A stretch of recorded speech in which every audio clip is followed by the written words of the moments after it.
பெருமை உள்ளவர்களுக்கு கர்த்தர் எதிர்த்து நிற்கிறார். அவங்க பிரசங்கம் பண்றவங்களா இருந்தாலும், மற்றவங்க என்ன பார்க்கணும்னு சொல்லி ஜெபம் பண்றவங்களையும், வசனங்களை ஆழமா படிச்சு அதை போதித்து அந்த செய்த ஊழியத்துல என்ன பாராட்டுவாங்க அதுக்காக காத்து கொண்டு இருக்கிறவங்களையும் கர்த்தர் எதிர்த்து நிற்கிறார். நான் ஜெபம் பண்ண ஆரம்பிச்சேன்.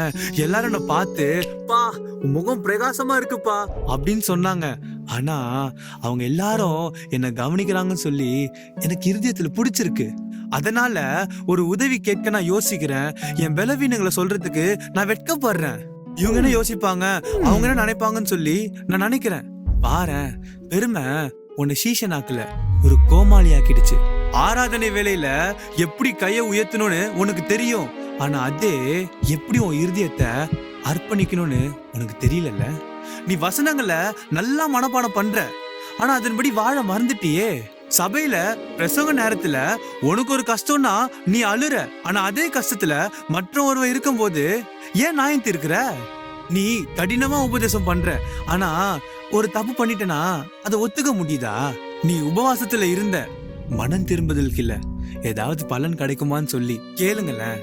முதல் பாவம் செக்ஸ் கிடையாது, கொலை கிடையாது, ஏன் திருட்டு கிடையாது, அது பெருமை. லூசிஃபர் ஏதோ தவறு செய்ததால அவன் தோல்வி அடையல, அவன் கர்த்தருடைய மகிமைய விரும்பினான், அதனால விழுந்தான்.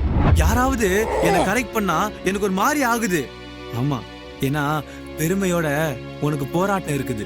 நான் ரகசியமா மத்தவங்களோட என்ன கம்பேர் பண்ணிக்கிறேன். அவங்க வெற்றி அடையும் போது அதை நான் தள்ளிட்டு, அவங்க ஏதாவது ஒரு தப்பு பண்ணிட்டாங்கன்னா ரகசியமா அது குறித்து நான் சந்தோஷப்படுறேன். நீ தான் தப்பு பண்ணன்னு சொல்லி உனக்கு தெரியும், ஆனா தப்பு ஒத்துக்கிறதுக்கு ஏன் கஷ்டப்படுற? ஏன்னா எல்லாரும் என்ன பார்க்கணும், எல்லாரும் என்ன பத்தி பேசணும், எல்லாரும் என்ன கொண்டாடணும்னு நீ விரும்புற. ஜெப வாழ்க்கையே இல்ல, ஏன் ஜெபம் பண்ணும்போது கூட எல்லாரும் என்ன புகழ்ந்து பேசணும் தானே ஜெபம் பண்ற. நீ எப்பவுமே அட்வைஸ் தான் பண்ற, ஆனா யாராவது வந்து உனக்கு ஆலோசனை கொடுத்தா ஏன் எடுத்துக்க மாட்ற? நீ கூட்டத்துல அனலா இருக்கிற, ஆனா ரகசியமான இடத்துல குளிர்ச்சியா இருக்கிற. கிருவிய பற்றி பேசுற, ஆனா ஏன் அந்த கிருவிய மற்றவங்களுக்கு காட்ட மாட்ற? வசனங்களை மனப்பாடம் பண்ணி அதை சொல்ற, ஆனா ஏன் உன் சகோதரன் உன்னால மன்னிக்க முடியல? கர்த்தர் என்னையும் பயன்படுத்தணும்னு நீ விரும்பல, கர்த்தர் என்னதான் பயன்படுத்தணும்னு நீ விரும்புற. ரெண்டுத்துக்கும் வித்தியாசம் இருக்குதானே? ஆனா பெருமை உள்ளவர்களை இல்ல, தாழ்மை உள்ளவர்களை தான் ஆண்டவர் உயர்த்துவாரு. அதனால கர்த்தாவே என்னை உடைங்க, பெருமையின் ஒவ்வொரு துண்டுகளை அழித்து போடுங்க. ஏன்னா நான் வெளித்தோற்றமா உங்களை போல இருக்க விரும்பல, நான் உள் தோற்றமாவும் உங்களை மாதிரி இருக்க விரும்புறேன்.